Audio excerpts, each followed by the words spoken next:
Chapter 18. Birth. Another traveler to Bethlehem.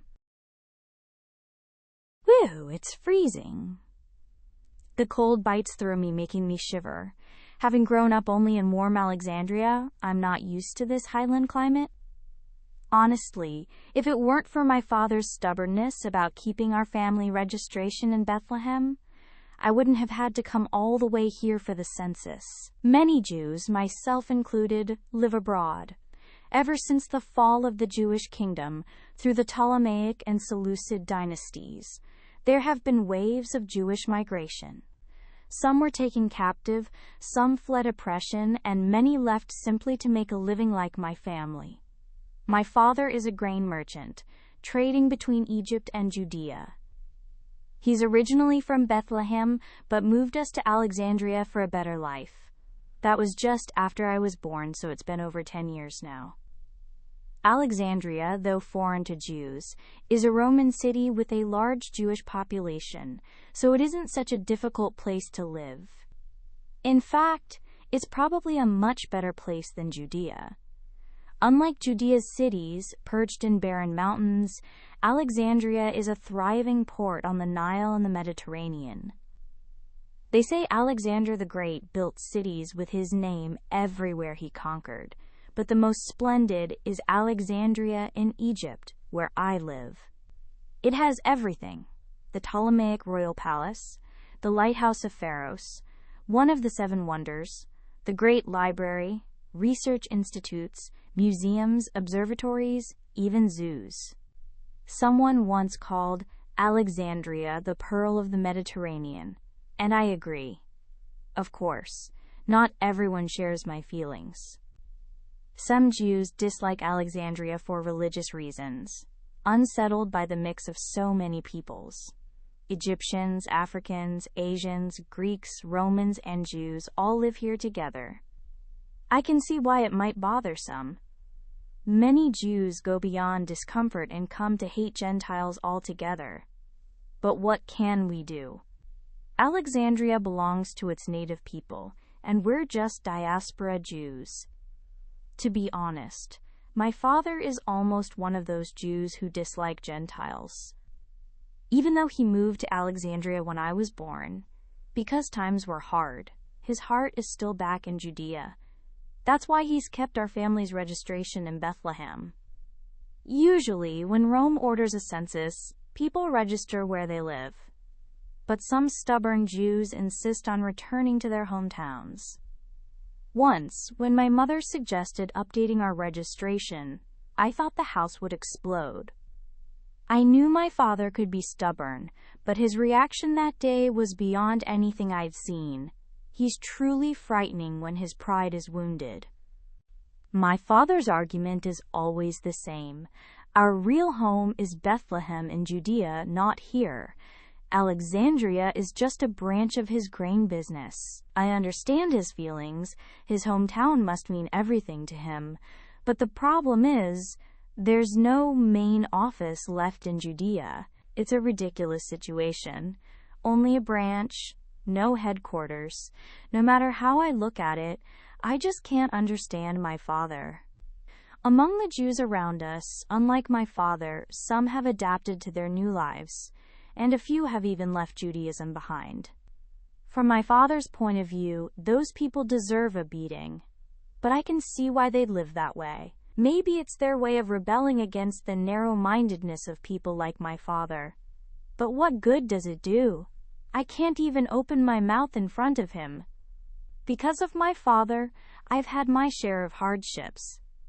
Lately I've been learning the grain trade from him, and now I get scolded all day, not just at home. It's natural to make mistakes when you're starting out, but my father has no patience for that.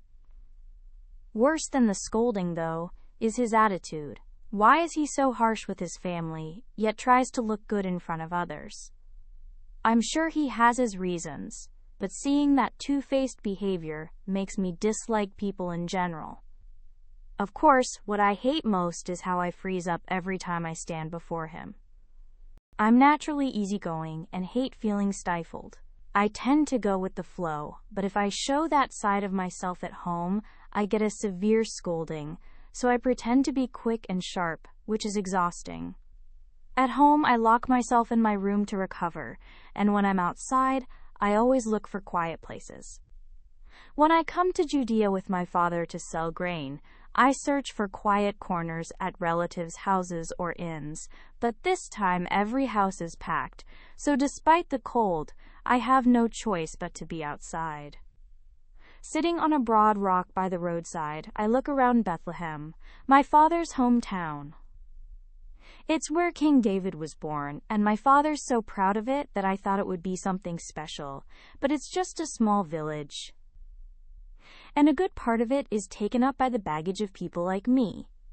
They say everyone's here for the census, but is everyone also here to do business? My father saw this as a golden opportunity and stocked up on grain, and it looks like plenty of others had the same idea.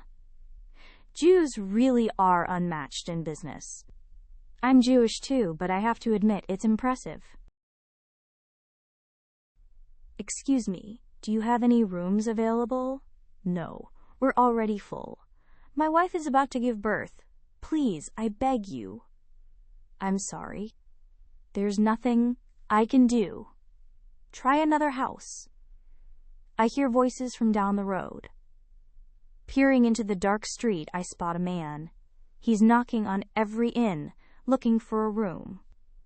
Is there even a single room left? My father, who passes through Bethlehem several times a year, says he's never seen it like this before.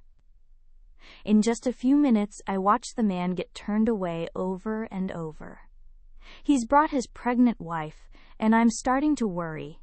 They can't sleep outside on a night like this. Now the man is knocking on every door he sees, not just inns. But all I hear are rejections. Isn't there anyone who'll give up their space for a woman about to give birth? The couple is getting closer. Just as he said, the woman on the donkey looks ready to deliver any moment. I can't just stand by and do nothing. Sir, are you looking for a room? Yes, do you have a spare room at your house? Not at my house, but maybe at my relatives'. Let me ask for you. When I see their tired faces light up, I feel like I've done something good. My relative's house is crowded, but I'm sure my father will figure something out. No matter how strict he is, he wouldn't turn away someone in need like this. At last, we reach the house where I'm staying. The door opens, and warm light spills out into the cold night. My father stands in the doorway. There you are. Where have you been wandering in this cold? My heart starts pounding as soon as I see him. He glances at the couple behind me, his face hard in the moonlight. What's going on? I'm sorry, but do you have any spare rooms? No. This is the last house. Please, I beg you. Even a small corner would do.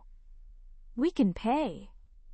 If not for both of us, at least for my wife. My father opens the door wider, showing the packed house. See for yourself. Is there any space left? He's right. The house is full. But if we squeezed, we could fit one more. And if it comes to it, I could give up my spot. I don't mind sleeping outside, like I did on the way here. Fath. But my father's sharp look and cold voice stop me. You, keep quiet and stay put. And you too, don't waste your time here. Try somewhere else. Any hope I had crumbles. What's the point of hearing the law read every Sabbath if it never shows in daily life? They're always saying Jews are the best, but if they really believed it, shouldn't they show at least a little kindness? Instead, they cozy up to the rich and ignore the poor. They're merchants who are only kind to those who can benefit them. Looking at the closed door, anger rises inside me. Should I keep following someone like my father? Sigh. What do we do now? I never imagined this would happen. I'm sorry, sir. This is all because of me. No, it's all right. We'll find another way. That's right. Don't worry about us. Thank you for your concern. They really are warm-hearted people. If it were me, I'd be too angry to stay calm. Is there anywhere around here to get out of the wind? Out of the wind? Yes. Even a cave would do. Oh, right. There's a small cave nearby. I heard shepherds use it as a stable, but it looks empty now. Maybe they've all gone out to pasture. Really? That should be enough. Could you show us where it is? Of course. Thank you. They smile at each other, and seeing their warm expressions even in this hardship, I feel happy too. How can they smile like that in such a difficult situation?